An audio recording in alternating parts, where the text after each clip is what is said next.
Hello बच्चों, welcome back to my channel. और जो हम अपना क्लास 9 का चैप्टर पढ़ रहे थे the fundamental unit of life, आज हम उसको आगे कंटिन्यू करेंगे। तो फर्स्ट लेक्चर में हमने क्या पढ़ा था? फर्स्ट लेक्चर में हमने सेल की डेफिनेशन देखी थी, सेल क्या है, और उसकी हमने डिस्कवरी देखी थी कि किस किसने डिस्कवर किया, कौन कौन से साइंटिस्ट आए। तो हमने टोटल 6 साइंटिस्ट देखे थे। उसके आगे का आज हम कंटिन्यू करते हैं। उसके बाद हमारे सेल डिवाइड हो रही थी। अब हमारी यूनिसेलुलर ऑर्गेनिज्म है और मल्टीसेलुलर है। तो अब हम उनमें डिफरेंस देखते हैं। अब यूनिसेलुलर क्या है और मल्टीसेलुलर क्या है।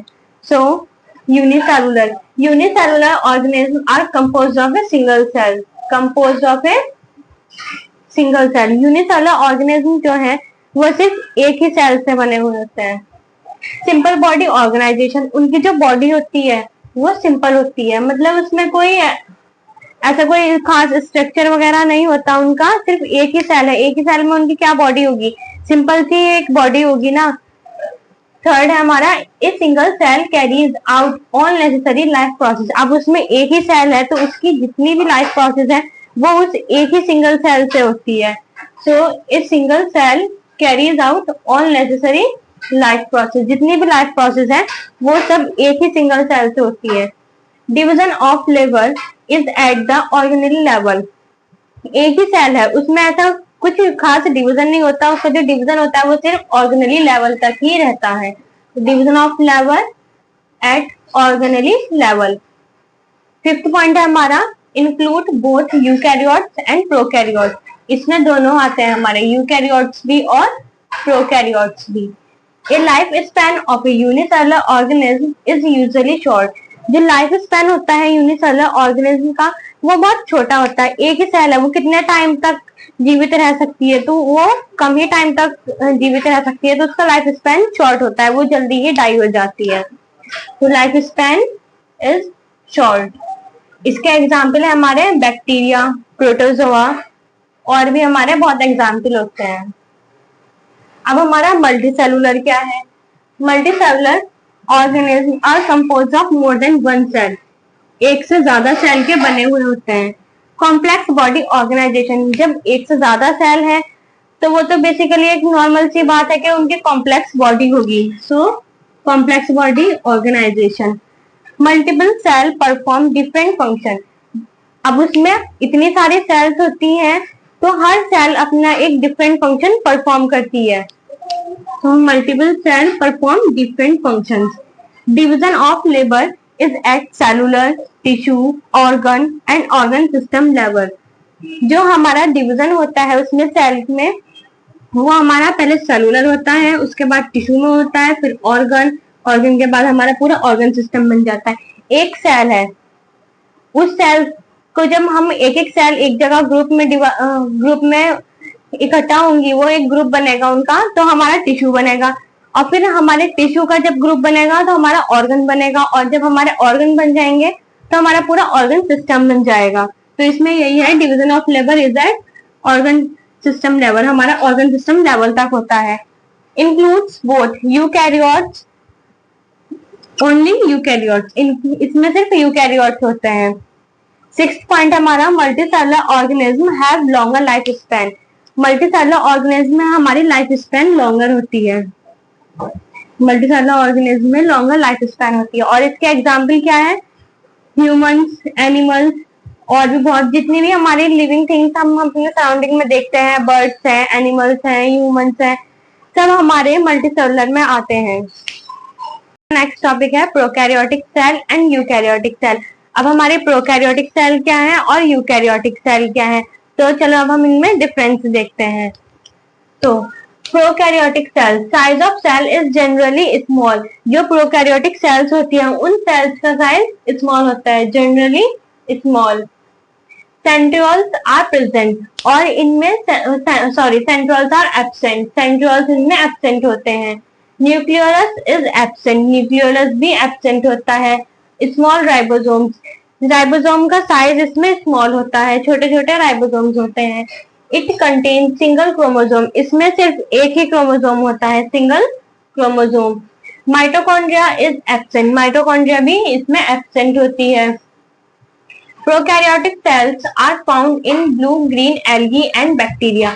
प्रोकैरियोटिक सेल्स जो है वो हमारी कहाँ पाई जाती हैं, तो ये हमारी ब्लू ग्रीन एल्गी में पाई जाती हैं और बैक्टीरिया में। ये तो था हमारा प्रोकैरियोटिक का। अब यूकैरियोटिक क्या है? Size of cell is large. Eukaryotic के जो सेल्स होती है उनका साइज लार्ज होता है। Centrioles are present in animal cells. Centrioles present तो होते हैं लेकिन एनिमल सेल्स में। कहाँ पे प्रेजेंट होते हैं? एनिमल सेल्स में। Nucleolus is present. न्यूक्लियोलस भी प्रेजेंट होता है। Large ribosome. राइबोसोम का जो साइज होता है वो हमारा लार्ज होता है। It contains more than one chromosome. इसमें हमारे मोर देन वन क्रोमोसोम, एक से ज्यादा क्रोमोसोम होते हैं। Mitochondria is present. और इसमें हमारा माइटोकॉन्ड्रिया प्रेजेंट होता है। Eukaryotic cells are found in highly evolved plant and animals. Eukaryotic cells जो होते हैं वो हमारे हाईली इवॉल्व्ड प्लांट्स और एनिमल्स जो होते हैं वो उनमें पाई जाती है। अब हम अपनी कुछ सेल्स देखेंगे, उनकी अलग अलग शेप्स होती हैं। अब जैसे इतने सारे ह्यूमन बींग्स होते हैं, अब यहाँ से तो नहीं है कि ना सभी ह्यूमन बींग्स एक जैसे दिखते हैं, तो इसी टाइप से हमारी अलग अलग टाइप की सेल्स होती हैं, तो उनकी शेप्स भी अलग अलग होती है ना। तो चलो अब हम उनके शेप्स देखते हैं। फर्स्ट है हमारी smooth muscle cell. Smooth muscle cell हमारी इस टाइप से होती है। नेक्स्ट है हमारी ब्लड सेल्स। जो हमारी ब्लड में जो सेल्स प्रेजेंट होती है वो हमारी ऐसे होती है, राउंड स्ट्रक्चर होती है उनकी। नेक्स्ट है हमारा ओवम। ये हमारा ओवम है। और ये है हमारी नर्व सेल। नर्व सेल हमारी ऐसी होती है। इसमें जो हमारा बीच में प्रेजेंट है इसको हम बोलते हैं न्यूक्लियस। और जो हमारी थ्रेड लाइक स्ट्रक्चर है ये वाली, ये सब हम इनको बोलते हैं डेंड्राइट्स। और इसकी जो ये बॉडी है, इसकी आउटर बॉडी, इस आउटर बॉडी को हम बोलते हैं सेल बॉडी। और ये जो आपको बॉक्सेस दिखाई दे रहे हैं, ये बॉक्सेस जिस लाइन से बीच में अटैच है, ये वाली लाइन, इन लाइंस को हम बोलते हैं एक्सॉन। तो ये क्या हो गई हमारी? ये हमारी हो गई नर्व सेल। अब हमारी बोन सेल कुछ इस टाइप से दिखती है, ये है हमारी बोन सेल।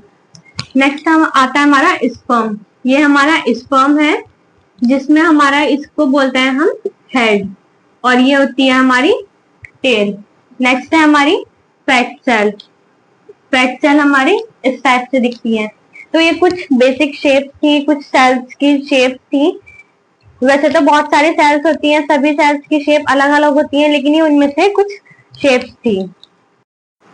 बच्चों, एक होती है हमारी अनियन पील सेल, जो कि आपकी एनसीईआरटी बुक में भी दी हुई है। अब हम उसके स्ट्रक्चर देखेंगे। तो हमारी अनियन पील सेल कुछ इस टाइप से दिखती है।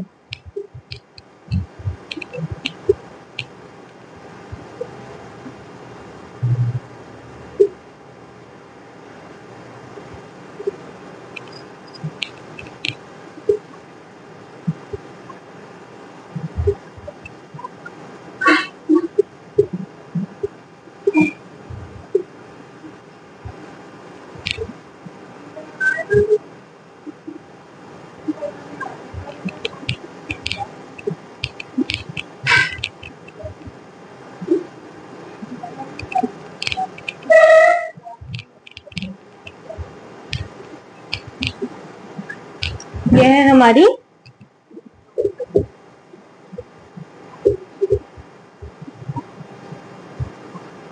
Onion peel cell. इसमें जो है ये पूरी एक सेल नहीं है, सिर्फ इसका ये एक सिंगल पार्ट, ये एक सेल है। ये सब, ये अलग सेल है, ये अलग है, ये अलग है, ये सब अलग अलग है। सिर्फ उसका ये इतना हमारा एक सेल है, ये सिर्फ इतनी एक सेल है। और इसमें जो हमारा प्रेजेंट है ये होता है हमारा न्यूक्लियस। ये है हमारी onion peel cell. Components of cell. अब सेल के कौन कौन से कंपोनेंट्स हैं, मींस मतलब हमारी एक सेल किस किस चीज से बनी हुई होती है, क्या क्या उसमें प्रेजेंट होता है। तो उसमें हमारा फर्स्ट आता है सेल वॉल। अब हमारा सेल वॉल क्या है? Plant cell also have the another rigid outer covering in addition to the plasma membrane। जो हमारी सेल होती है उसके अंदर तो हमारा प्लाज्मा मेम्ब्रेन फिल हो रहता है, तो उसकी जो बाहर की जो आउटर कवरिंग होती है उसको हम सेल वॉल बोलते हैं। एक हम एग्जांपल ऐसा देख सकते हैं, जैसे कि हम ह्यूमन बींग्स हैं, हमारी आउटर कवरिंग क्या है? हमारी स्किन है। तो इसी टाइप से जो सेल की आउटर कवरिंग है उसको हम सेल वॉल कहते हैं, और उसके अंदर प्रेजेंट क्या रहता है, प्लाज्मा मेम्ब्रेन। तो उस प्लाज्मा मेम्ब्रेन की जो आउटर कवरिंग है, ये तो सेल हो गई, इसके अंदर हमारा यहाँ पे सारे में प्लाज्मा मेम्ब्रेन फिल है। इस प्लाज्मा मेम्ब्रेन के जो बाहर हमारा ये प्रेजेंट होती है ये आउटर कवरिंग, इसको हम सेल वॉल कहते हैं। We call this rigid outer covering cell wall. इस रिजिड आउटर कवरिंग को हम क्या कहते हैं, सेल वॉल कहते हैं। The cell wall lies outside the plasma membrane. जैसे कि मैंने तुम्हें अभी बताया है कि सेल वॉल कहाँ रहती है, cell wall lies outside the plasma membrane, plasma membrane के बाहर होती है। The plant cell wall is mainly composed of cellulose. जो प्लांट की सेल वॉल होती है वो किस चीज से बनी हुई होती है, composed of cellulose, mainly composed of cellulose. अब सेल्यूलोज क्या है, cellulose is a complex substance. Cellulose एक कॉम्प्लेक्स सब्सटेंस है जो कि हमें प्रोवाइड करता है क्या, structural strength, structural strength to the plant, plant को स्ट्रक्चरल स्ट्रेंथ प्रोवाइड करता है।